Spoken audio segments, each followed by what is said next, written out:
Jake Miller had been flying helicopters for over 20 years, first in the Army, then for emergency medical services, and now he was looking for a place to call home. Not just any home, though. He needed somewhere he could land his helicopter. You might think finding a place to park a helicopter would be impossible in a regular neighborhood. But Jake had done his homework. He'd spent 2 whole years driving around different communities, talking to real estate agents, and reading through countless HOA rules and regulations. Most people laughed when he explained what he was looking for. "You want to land a helicopter in your backyard?" They'd ask with raised eyebrows. But Jake wasn't joking. His work required him to be ready at a moment's notice. When someone's life was on the line, every minute counted. That's when he found Willowbrook Estates. The community looked perfect from the moment he drove through the gates. Clean sidewalks, well-maintained houses, and plenty of green space. But what caught his eye was a 3-acre lot at the end of Oak Street. It was flat, open, and had clear approaches from all directions, exactly what he needed for safe helicopter operations. Jake parked his truck and walked the property. He pulled out his phone and started taking pictures, measuring distances and checking sight lines. The lot backed up to an open field, which meant no power lines or tall trees to worry about. The neighbors' houses were far enough away that rotor wash wouldn't damage anything. It was absolutely perfect. But Jake knew better than to get excited too quickly. The real test would be the HOA. He'd learned the hard way that homeowner associations could make or break a deal. Some had strict rules about vehicles, noise, or anything that looked commercial. Others were more flexible. Jake needed to find out which type Willowbrook Estates was before he got his hopes up. The next morning, Jake called the HOA management company. He explained his situation to the receptionist, who seemed surprised but helpful. She scheduled him a meeting with the HOA board for the following Thursday evening. Jake spent the next few days preparing. He printed out his pilot licenses, his emergency medical service credentials, and examples of residential helipads that had been approved in other communities. He even brought photos of his helicopter, a clean, well-maintained Bell 206 that he'd owned for 8 years. Thursday evening came, and Jake found himself sitting in a conference room at the community center. 5 board members sat across from him at a long table. The president, Patricia Williams, was a woman in her 50s with perfectly styled blonde hair and a business suit that probably cost more than Jake's monthly helicopter insurance. "So, Mr. Miller," Patricia began, looking over her reading glasses at the paperwork Jake had provided. "You want to build a helicopter landing pad in our community?" "That's right," Jake replied. "I'm an emergency medical helicopter pilot. Having a place to land at home means I can respond faster when people need help." The other board members whispered among themselves. Jake noticed one man shaking his head, while a woman next to him seemed intrigued. Patricia continued flipping through his documents. "This is certainly unusual," she said. "We've never had a request like this before."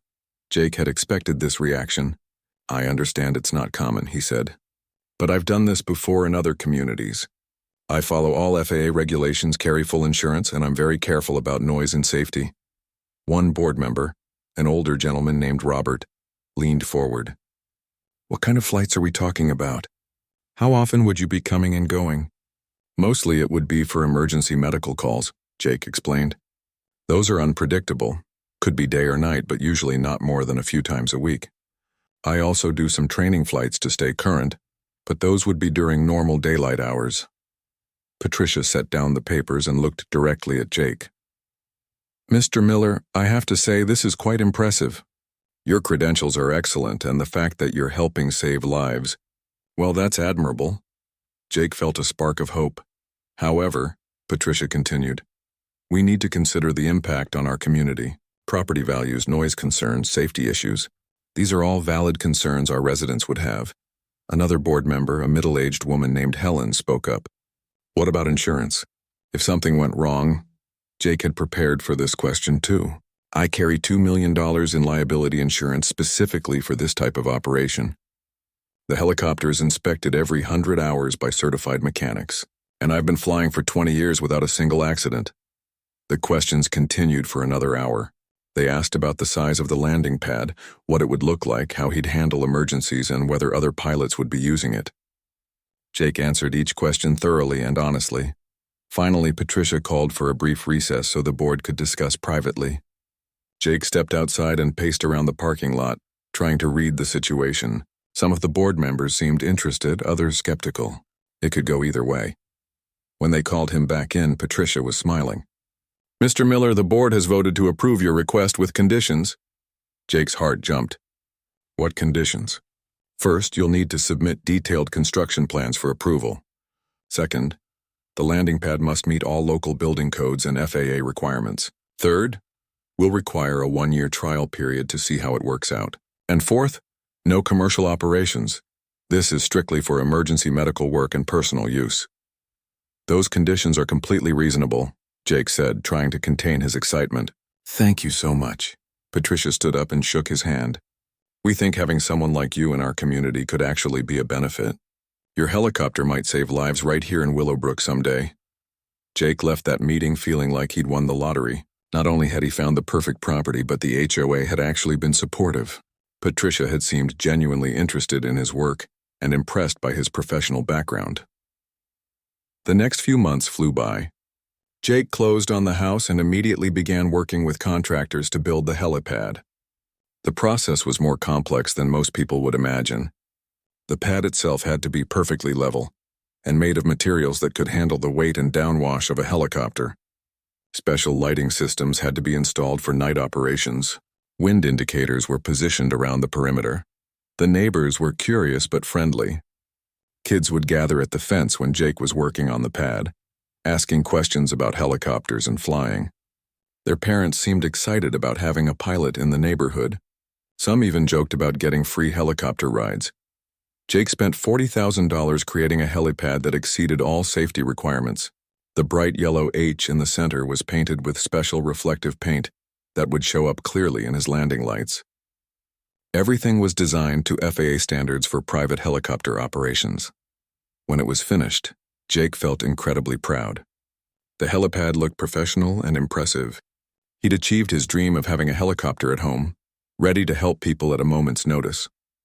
Patricia even stopped by during one of his first test landings. She stood at the edge of his property with a big smile, giving him a thumbs up as he brought the helicopter down. "Looks fantastic, Jake," she called out over the noise of the rotors. Everything seemed perfect. Jake had found his ideal home, gotten approval from a supportive HOA, and built a world-class helipad. He was living his dream. He had no idea how quickly that dream was about to turn into a nightmare. 6 months after Jake moved into Willowbrook Estates, everything changed. It started with the HOA elections. Patricia Williams had been president for 3 years, and most people seemed happy with her leadership.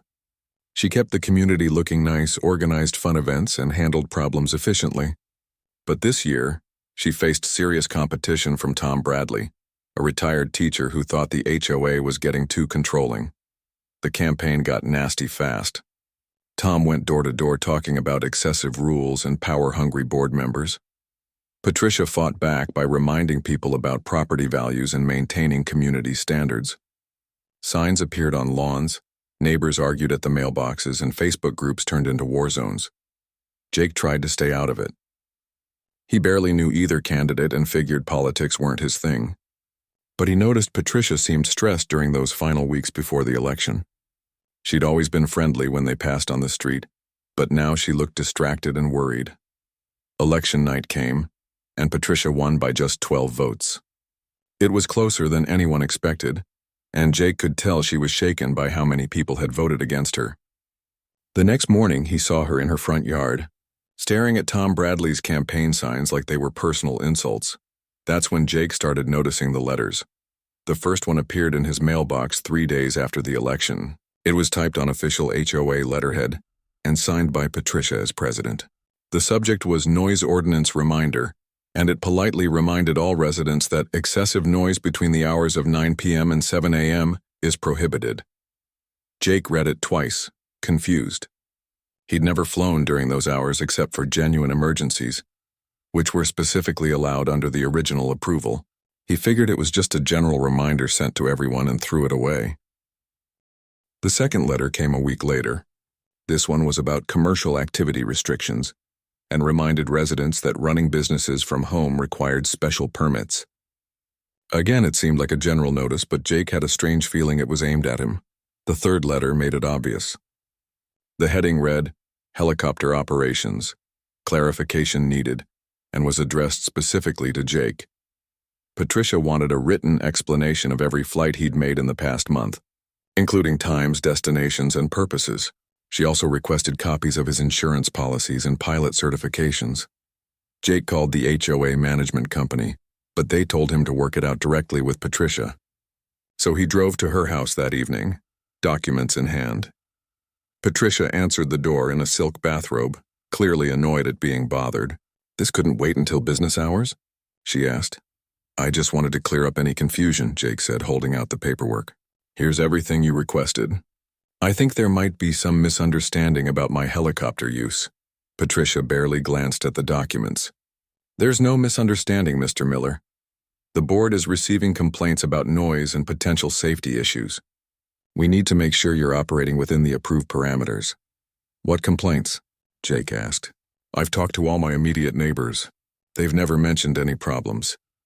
"Not everyone is comfortable approaching you directly," Patricia replied. "Some residents prefer to go through proper channels."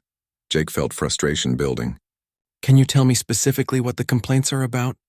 "I'm happy to address any legitimate concerns." Patricia's expression hardened. "That's confidential information. Just make sure you're following all the rules. Mr. Miller, the board will be watching more closely going forward." She closed the door before Jake could respond. Over the next month, the harassment escalated. Patricia started showing up whenever Jake was working on his helicopter, taking photos with her phone. She'd stand just off his property line, documenting everything he did. When neighbors stopped to chat with Jake, she'd appear and start asking them questions about noise and safety concerns. The breaking point came at the annual community barbecue in July. Jake was manning the grill, helping cook burgers for about 50 neighbors and their families. Kids were running around, adults were chatting and laughing, and everyone seemed to be having a good time. That's when Patricia decided to make her announcement. She grabbed the portable microphone from the DJ and tapped it to get everyone's attention. "Excuse me, everyone. I need to address an important community issue." The conversations died down as people turned to listen. Jake had a sinking feeling in his stomach. "As many of you know," Patricia continued, "we have a resident who operates a helicopter from his property. While this was initially approved by the previous board, we're now discovering some serious problems." Jake set down his grilling tools and walked closer, his face burning with embarrassment. Everyone was staring at him now. Patricia went on. "We've received multiple complaints about noise violations, safety concerns, and possible commercial operations being run without proper permits. The current board is investigating these violations and considering appropriate action." An uncomfortable silence fell over the crowd. Jake's neighbor, Mrs. Chen, spoke up. "I live right next door to Jake, and I've never had any problems with his helicopter. He's very considerate about timing." Another neighbor, Dave, from across the street, nodded. "Same here. Actually, it's kind of cool having a pilot in the neighborhood. My kids love watching him take off." Patricia's face flushed red. "Well, not everyone shares your enthusiasm, and regardless of personal opinions, rules are rules. Commercial operations are strictly prohibited in residential areas." That's when Jake had enough. He stepped forward, trying to keep his voice calm. "Patricia, I'm not running any commercial operations. You have all my documentation showing that I only use the helicopter for emergency medical work and personal flights. Everything I do is covered under the original approval." "The original approval was a mistake," Patricia snapped, abandoning any pretense of politeness. "The previous board didn't fully understand the implications of allowing aircraft operations in a residential community." Jake pulled out his phone and showed the screen to the crowd. "I have photos of the approval meeting where you personally supported my application. You said having someone like me in the community could be beneficial." Patricia's eyes blazed with anger. "That was before we understood the full impact on property values and community safety. The board has the authority to revoke approvals that prove problematic." "Based on what evidence?" Jake challenged. "You keep talking about complaints, but no one here seems to know what you're talking about." Several neighbors murmured their agreement. Jake could see he had support from the people who actually lived near him and dealt with his helicopter regularly. Patricia realized she was losing the crowd. "This is not the appropriate venue for this discussion," she said stiffly. "Mr. Miller, you'll be hearing from the board officially within the week." She handed the microphone back to the DJ and stormed off toward the parking lot, leaving behind a very awkward barbecue. Jake tried to salvage the situation by making jokes and getting back to grilling, but the mood was ruined. People were whispering in small groups, clearly taking sides. Some came up to Jake privately to offer their support, while others seemed uncomfortable and left early. That night, Jake sat on his back porch staring at his helicopter and helipad. He'd invested so much time, money, and emotion into creating this setup. The thought of losing it made him sick to his stomach, but he also couldn't understand what had changed Patricia so dramatically. During the approval process, she'd been professional and even enthusiastic. Now she seemed determined to drive him out of the community entirely. Jake's phone rang, interrupting his thoughts. It was his supervisor at the emergency medical service. "Hey Jake, we might have you on standby next week for wildfire evacuations. The weather service is predicting some dangerous conditions in the hills." "No problem," Jake replied. "I'll be ready." As he hung up, Jake looked at his helipad again. In a few days, he might be called on to save someone's life using this exact setup. The thought of not being able to respond because of HOA politics made him angry all over again. He had no idea that Patricia was already planning her next move, and that it would put lives in danger in ways none of them could imagine. Jake had been looking forward to the helicopter conference in Denver all year. 3 days of training sessions, equipment demonstrations, and networking with other emergency medical pilots. It was exactly the kind of professional development that kept him sharp and current. He'd left on a Thursday morning, kissing his wife goodbye and promising to bring back stories about the latest helicopter technology. The conference was everything he'd hoped for. Great speakers, useful workshops, and the chance to see some amazing new aircraft up close. But the best part was the peace and quiet. For 3 whole days, Jake didn't have to worry about Patricia Williams or HOA drama. He could just focus on being a pilot and helping people. It felt like a vacation from the stress that had been building at home. Sunday afternoon, Jake's flight landed back at the local airport. He felt refreshed and ready to deal with whatever Patricia had planned next. During the conference, he'd talked to other pilots who'd faced similar HOA challenges, and they'd given him some good advice about standing up for his rights. The drive home took about 30 minutes, and Jake used the time to mentally prepare for the week ahead. He had 2 scheduled training flights, a possible emergency medical standby shift, and a routine maintenance inspection on the helicopter. It would be a busy but normal week. Jake pulled into his driveway just as the sun was setting. The first thing he always did after a trip was check on his helicopter and helipad. It was a habit left over from his military days. Always inspect your aircraft and landing area before you need them. He walked around to his backyard and stopped dead in his tracks. The helipad was completely black. Jake blinked hard, thinking his eyes were playing tricks on him in the fading light. But no, someone had painted over his entire helipad with thick black paint. The bright yellow H that marked the center was gone. The safety perimeter markings were gone. Even the small reflective strips that helped with night landings were covered. "What the hell?" Jake muttered, pulling out his phone's flashlight for a better look. The paint job was thorough and professional looking. This wasn't some kid's prank with a spray can. Someone had used serious equipment and industrial-grade paint to cover every square inch of the landing area. The surface was now a uniform matte black that would be nearly invisible at night. Jake's hands shook as he took photos from every angle. His mind was racing. Who would do this? When did it happen? And more importantly, how was he supposed to land safely on a pad he couldn't see? A piece of paper taped to his back door caught his eye. Jake ripped it off and read it under his phone's light. The message was typed on HOA letterhead. "Mr. Miller, your helicopter landing pad has been determined to be an eyesore in violation of community aesthetic standards.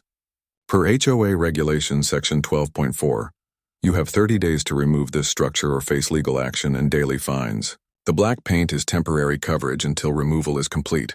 Patricia Williams, HOA President." Jake read the note 3 times, his anger building with each word. Patricia had trespassed on his property and vandalized his legally approved helipad while he was out of town. This wasn't just harassment anymore, it was destruction of property. He immediately called the police, but the dispatcher said property disputes between neighbors were a civil matter. Unless there was clear evidence of criminal intent, they suggested he document everything and contact a lawyer. Next, Jake called his insurance company's emergency hotline. The agent who answered seemed shocked by the situation. "So let me understand this correctly," the agent said. "Your HOA president painted over your helicopter landing pad without permission?" "That's right," Jake confirmed. "The pad was legally approved and properly constructed. Now it's unusable. Mr. Miller, I have to tell you, this creates some serious safety and liability issues. Landing on a pad you can't see clearly violates several FAA safety requirements. We'd have to consider any accidents that result from this as potentially negligent operation." Jake's stomach dropped. "What are you saying exactly?" "Until that pad is restored to its original condition, I'd strongly recommend against using it for any helicopter operations. The insurance implications could be severe if something went wrong." After hanging up, Jake sat on his back porch in the dark, staring at what used to be his pride and joy. $40,000 worth of professional helipad construction, reduced to an invisible black square by one vindictive woman with a paint sprayer. But the insurance agent had raised an even scarier point. Jake was scheduled to be on emergency medical standby in just 3 days. If he got called for a life or death situation, would he be able to land safely? The black paint created optical illusions that could easily cause a crash, especially at night. Jake pulled out his laptop and started researching federal aviation regulations. What he found made his blood boil even more. Painting over or obscuring aircraft landing markings wasn't just vandalism, it was a federal offense. The FAA took airport and helipad safety seriously, and anyone who interfered with aircraft operations could face serious criminal charges. Jake printed out the relevant regulations and started writing a detailed complaint to the FAA. He included photos of the vandalized helipad, copies of the original approval documents, and Patricia's threatening note. If she wanted to play hardball, he'd show her what real consequences looked like.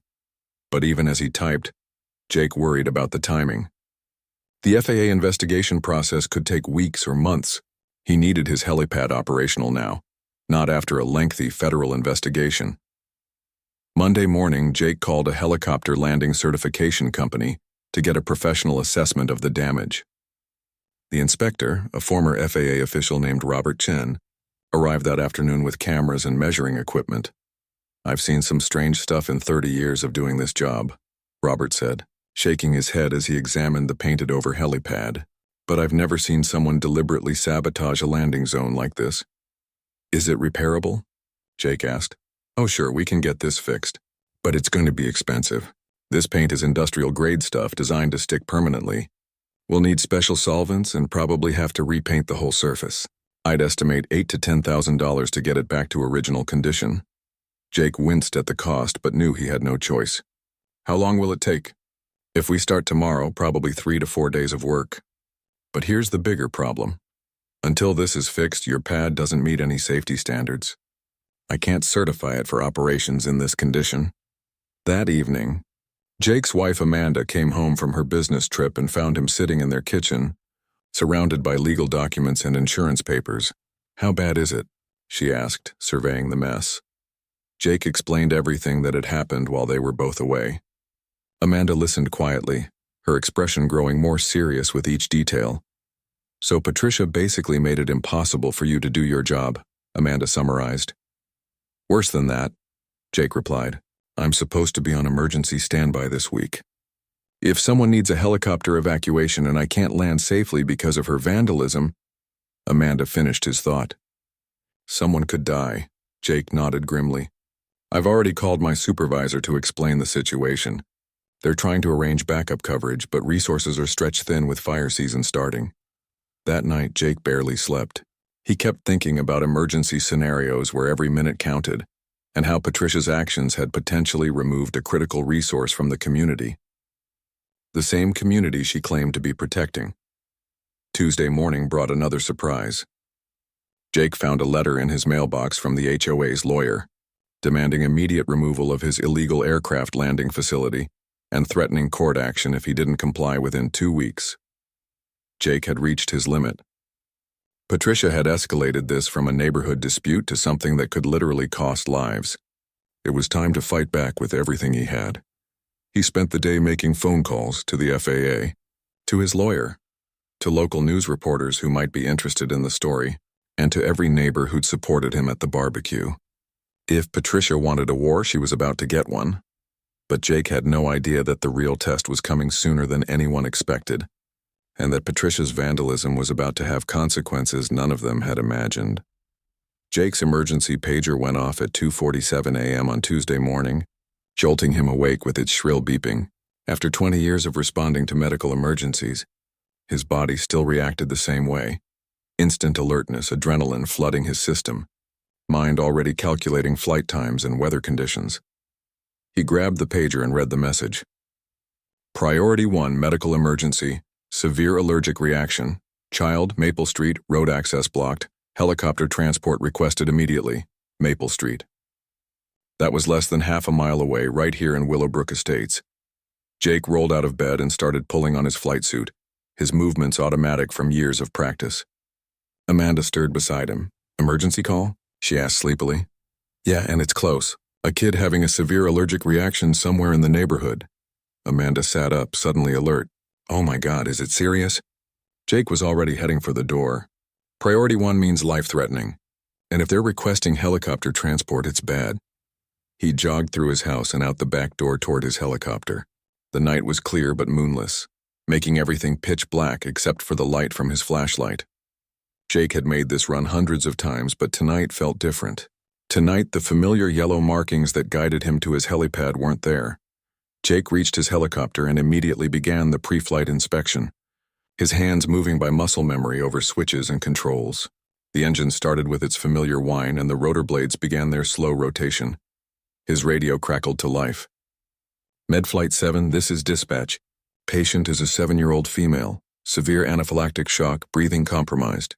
Ambulance crews cannot reach the location due to multi-vehicle accident blocking Pine Ridge Road. Family has administered EpiPen, but patient condition is deteriorating rapidly. Jake's blood ran cold. Anaphylactic shock in a child was one of the most time-critical emergencies he dealt with. Every minute counted, and the mention of deteriorating condition meant they were racing against time. Dispatch Medflight 7 understood. I'm 2 minutes from takeoff. Jake completed his checks and increased throttle, lifting the helicopter into the dark sky. From 200 feet up, he could see the flashing lights of emergency vehicles backed up behind a multi-car accident on the main road into the neighborhood. The ambulances were stuck, unable to reach the child. He banked toward Maple Street and immediately spotted the house. Every light was on, and people were standing in the front yard waving flashlights. Jake circled once to assess the situation and choose his approach. The family had a decent-sized backyard, but it was full of trees and decorations. Not ideal for landing. His own helipad was perfectly positioned, flat, clear, and just a short drive away. He could land there safely and have the family bring the child to him. Jake turned toward home and lined up his approach to the helipad. But as he descended and his landing lights illuminated the surface, something was terribly wrong. The helipad had vanished. Instead of the bright yellow H and clear white perimeter markings, Jake's lights showed only a black void. Patricia's paint job had turned the helipad invisible against the dark asphalt driveway. Without the visual references he'd trained with for months, Jake couldn't judge his distance or alignment. Come on, Jake muttered, struggling to make sense of what he was seeing. He knew the helipad was there, but his depth perception was completely thrown off by the black surface. Jake attempted to land, using the edges of his property as reference points. But as he descended, the helicopter started drifting sideways. He was coming down crooked. At the last second, he pulled up sharply, barely avoiding a hard landing that could have damaged the aircraft or worse. His radio crackled again. Medflight 7, what's your status? Family reports patient has lost consciousness. The child had lost consciousness. Jake felt panic rising in his chest as he circled for another attempt. A 7-year-old girl was dying while he struggled with a landing that should have been routine. Second approach. This time, Jake tried to use his memory of the helipad layout, but the black paint created optical illusions in his landing lights. What looked like solid ground might be a painted area or vice versa.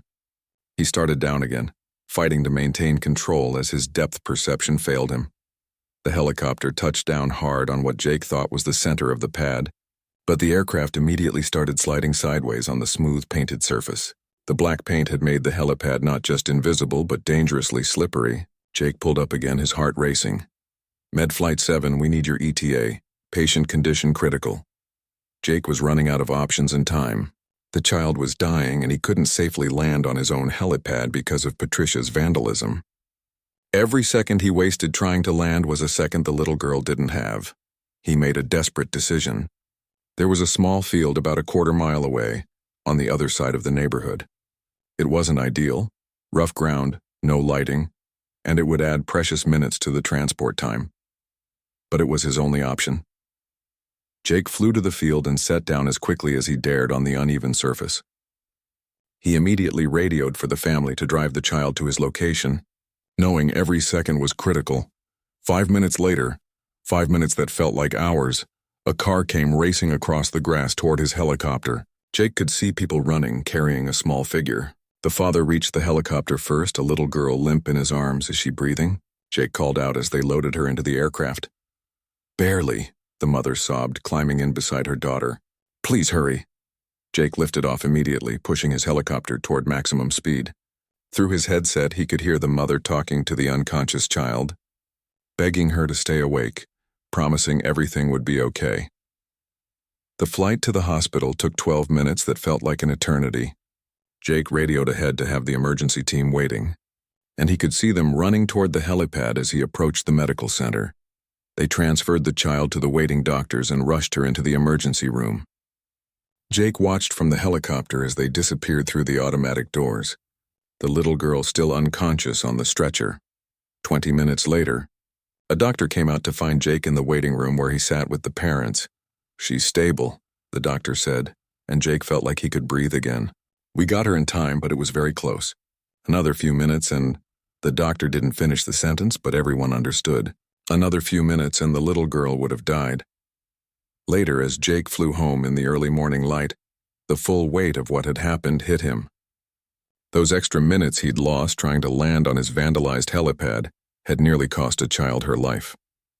If he'd been able to land normally at his house, he could have picked up the patient and been at the hospital at least 5 minutes sooner, 5 minutes that had been stolen by Patricia, Williams, and a can of black paint. When Jake landed in the field near his house, he still couldn't use his own helipad. He noticed several neighbors had gathered to watch. Word was already spreading through the community about the emergency. Mrs. Chen, his next-door neighbor, approached as Jake shut down the helicopter. Jake, we heard what happened. Is the little girl okay? She'll be fine, Jake said quietly. But it was close. Too close, what do you mean? Jake looked toward his house where the black-painted helipad sat like an accusation in his backyard. I couldn't land on my own helipad because of what Patricia did. Those extra minutes we lost. That little girl almost died because of HOA politics. Mrs. Chen's face went white as she understood the implications. Oh my God, Jake. That could have been anyone's child. As Jake walked to his house, he noticed Patricia's car pulling out of her driveway. She'd obviously heard the helicopter and commotion, but instead of checking on the emergency, she was leaving. Jake wondered if she had any idea what her actions had nearly caused. By noon, the story was spreading through Willowbrook Estates like wildfire. A local child had nearly died, and the community's emergency helicopter pilot had been unable to respond properly because the HOA president had vandalized his landing pad. Jake's phone started ringing with calls from neighbors, reporters, and officials. The story was about to become much bigger than a simple HOA dispute. Patricia Williams had no idea that her petty vendetta was about to bring down the full weight of federal law enforcement, community outrage, and media attention on her head. The story broke on local news the next evening, and by Thursday morning it had gone viral nationwide. HOA president paints over emergency helipad. Nearly kills child was trending on social media, and Patricia Williams found herself at the center of a public relations nightmare that was about to become much worse. Jake hadn't intended to create a media storm. He'd simply answered honestly when a local reporter called asking about the emergency response. But when people heard that a 7-year-old girl had almost died because of HOA politics, the reaction was swift and furious. The first call Jake received Thursday morning was from Agent Rebecca Martinez of the Federal Aviation Administration's Criminal Investigation Division. Mr. Miller, I'm calling about a complaint filed regarding interference with aircraft operations at your residence. I understand there was a medical emergency that was impacted by this interference. Jake explained the whole situation. Patricia's harassment, the vandalized helipad, and the near tragedy during the emergency response. Agent Martinez listened without interruption, taking detailed notes. Mr. Miller, what happened to your helipad constitutes a violation of federal aviation safety regulations. Deliberately obscuring aircraft landing markings is a serious offense, especially when it impacts emergency medical services. We'll be opening a formal investigation immediately. What does that mean for Patricia? Jake asked. If our investigation confirms what you've described, Mrs. Williams could face federal criminal charges, substantial fines, and civil liability. The fact that her actions nearly resulted in a child's death makes this an extremely serious matter. 2 hours later, federal agents were at Patricia's door with a search warrant. Neighbors watched in shock as investigators photographed her garage, where they found the industrial paint sprayer and several gallons of the same black paint that had covered Jake's helipad. Patricia's lawyer arrived quickly, but the damage was already done. The evidence was overwhelming, and Patricia had even documented her own actions with photos she'd taken to prove the helipad was an eyesore. By Friday, the story had attracted national attention. Major news networks were calling Jake for interviews, and Willowbrook Estates was swarming with reporters. The HOA management company issued a statement distancing themselves from Patricia's actions and announcing an emergency board meeting, the community meeting that Saturday was unlike anything Willowbrook Estates had ever seen. The community center was packed with residents and many more stood outside. Local news crews filmed everything, and Jake found himself reluctantly thrust into the spotlight as the story's reluctant hero. Patricia arrived with her lawyer looking pale and shaken. The confident, controlling woman who had terrorized Jake for months seemed to have shrunk into herself. She sat in the front row, avoiding eye contact with everyone around her.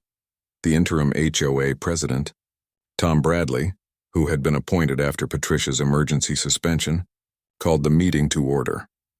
We're here to address the recent events involving Mrs. Williams's actions against Mr. Miller's helicopter landing facility, he began.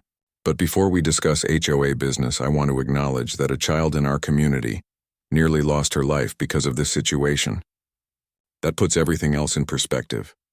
The crowd murmured their agreement. Many people had brought their own children to the meeting, a visible reminder of what was at stake. Jake was invited to speak first. He stood at the podium looking out at his neighbors, people who had supported him, people who had stayed silent, and people who were just now understanding what had really happened. I want to start by saying that little Amy Peterson is doing well and will make a full recovery, Jake said, referring to the 7-year-old who had been airlifted. Her parents asked me to thank everyone for their support and prayers.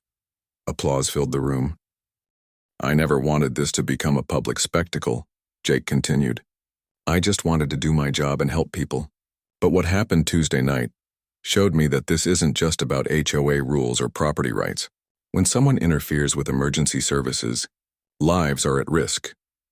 Jake went on to explain how the painted helipad had made it impossible for him to land safely, costing precious minutes during a life-threatening emergency. I'm not angry anymore, he said, looking directly at Patricia. I'm just sad that it came to this. A child almost died because of a neighborhood dispute that should never have escalated this far. When Patricia's turn came to speak, she stood shakily at the podium. Her voice was barely audible as she read from a prepared statement. I want to apologize to the Peterson family, to Mr. Miller, and to this community, she said. I let my personal feelings cloud my judgment, and my actions had consequences I never intended.